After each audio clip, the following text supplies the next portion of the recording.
The biggest wish for any parent with school-age children are when can they go back to the classroom? Governor Newsom has a $2 billion plan. President Joe Biden also has a plan. But do these square with our school districts? Here this morning is Suzanne Kitchens, president of the California School Boards Association. Welcome. It's good to have you with us, Suzanne.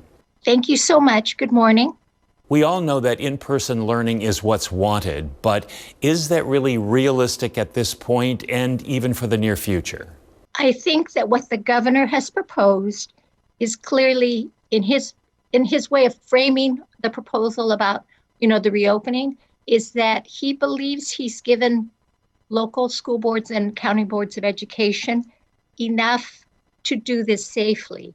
I think all of us who are trying to implement every day the best we can for our students, the answer is no. The timeline is so short, right? It's like we have literally a month to submit things that say we'll be ready in a month. But it's the added weight of the things we need to do to reopen those schools. It's not really just about money here. I know there's a pot of money that the governor would like to give to the schools, but it's not just money, is it?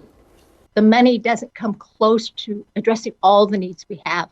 And I think the one that is creating the most concern is we pretty much have now, with this reopening plan, taken over kind of public health duties. And we feel that that's not, we can't do that without more funds, because basically those funds should come from somewhere else, not our budgets. If you could make the decision, if you could lay out a plan, what would it be?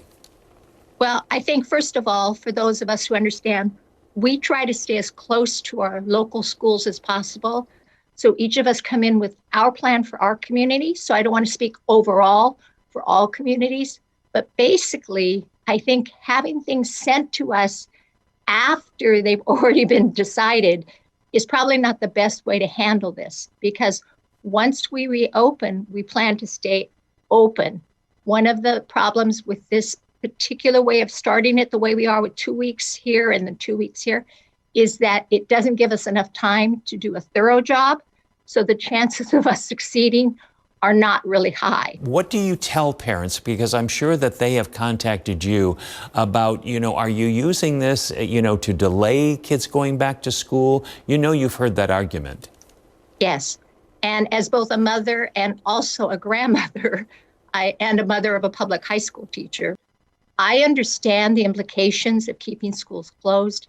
The problem is with where we are in most communities with the COVID-19 currently, it becomes a real problem to be able to open our schools safely, have the funds to keep it going, and then not fear that we're going to have to close again. But what do you think the long-lasting issues are going to be for students being away so long from the classroom? That is the concern. I've heard it from everywhere across the state, including my own daughter. And the problem is many of us tried before we closed in March to kind of get an assessment of those students before we had to close our schools. We don't have the long-term funds to help these students because there's going to be a huge impact in the future for this particular generation of students and their learning. Well, we know there's no just one easy solution to all of this, but I know that the school boards are working hard. The students are trying their very best, and sooner or later we will come to some conclusion where we can get them back in the classroom. And I appreciate the opportunity that you gave me by saying how complex the situation is.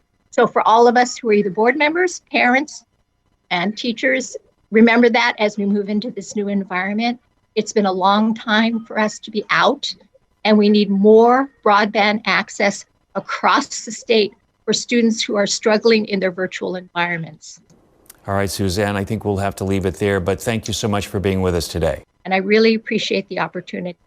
And stay right there. We'll be right back.